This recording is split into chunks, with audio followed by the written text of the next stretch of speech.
Cosy किचनमध्ये सर्वांचं स्वागत आहे। तर घरच्या घरी झणझणीत चविष्ट अशी अख्खा मसूर डाळ कशी बनवायची ते आज आपण बघणार आहोत। त्यासाठी मी मसूर डाळ ही रात्रभर पाण्यात भिजत ठेवली होती आणि सकाळी 2 पाण्याने ती धुवून घेतलेली आहे स्वच्छ। त्यानंतर ती कुकरमध्ये घालून त्यामध्ये 1 इंच इतकं पाणी घालून आणि थोडंसं मीठ घालून ते आपण कुकरमध्ये 2 ते 3 शिट्ट्या करण्यासाठी ठेवायचं आहे। ती डाळ एकदम जास्त शिजवायची नाही। जर तुम्ही इन्स्टंट बनवायची असेल तर डाळ कच्ची असेल तर तुम्ही 4 ते 5 शिट्ट्या घ्यायच्या आहेत आणि जर रात्रभर भिजवलेली किंवा 3 ते 4 तास जर भिजलेली डाळ असेल तर तिथं आपण 2 ते 3 शिट्ट्या फक्त घेणार आहोत। तर यानंतर भाजीसाठी या कांदा भरपूर लागतो, त्यामुळे मी कांदा हा चॉपरमध्ये चॉप करून घेतलेला आहे। बारीक असा कांदा चिरून घ्यायचा आहे।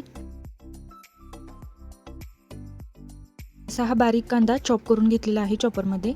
तर यानंतर कुकरच्या 2 ते 3 शिट्ट्या झालेल्या आहेत। तर इथे कुकर मी साईडला ठेवते आणि कांदा जो चॉप केलेला आहे तो आपण एका बाउलमध्ये मी काढून घेते। आणि यानंतर आपण फोडणीसाठी एक कढई घेणार आहोत। त्या कढईमध्ये 4 ते 5 मोठे चमचे तेल घालणार आहोत आपण फोडणीसाठी। इथे भाजीची फोडणी बनवणार आहोत आपण। तर त्यामध्ये पहिल्यांदा तेल तापल्यानंतर जिरे घालणार आहोत। त्यानंतर बारीक चॉप केलेला कांदा घालायचा आहे। कांदा छान असा लालसर रंगावर होईपर्यंत फ्राय करून घ्यायचा आहे।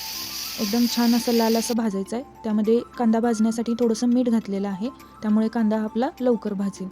तर कांदा छान असं लालसर रंगावर येईपर्यंत भाजायचा आहे। कांदा लाल झालेला आहे। त्यानंतर मी त्यामध्ये हळद, लाल तिखट, कांदा लसूण मसाला आणि धण्याची पूड घातलेली आहे।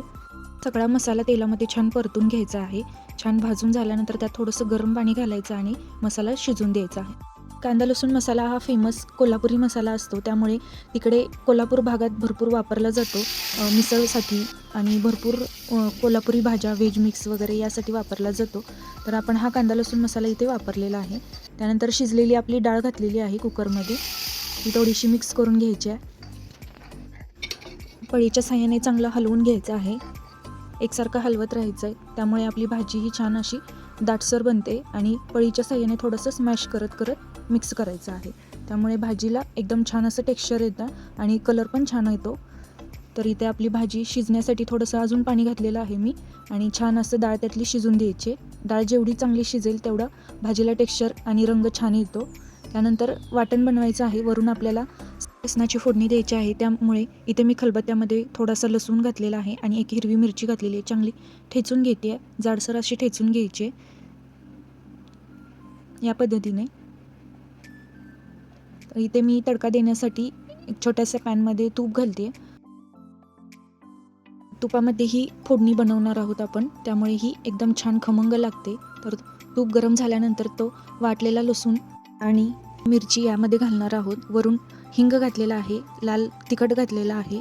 एकदम छान असं खमंग लसूण भाजल्यानंतर हा तडका वरून आपण भाजीमध्ये घालायचा आहे। तर इथे आपला तडका देऊन झालेला आहे आणि तडका दिल्यानंतर 1-2 ते 3 मिनटं भाजीला शिजून द्यायचं आहे आणि वरून कोथिंबीर घालायची आहे बारीक चॉप केलेली।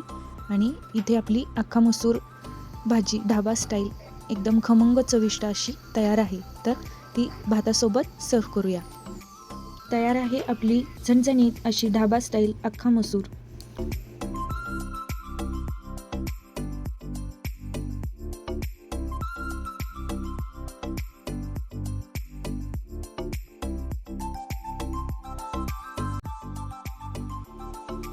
तर मैत्रिणींनो, रेसिपी आवडली असेल तर लाईक, शेअर, सबस्क्राईब करायला विसरू नका। भेटू पुन्हा नवीन रेसिपीसोबत, तोपर्यंत बाय।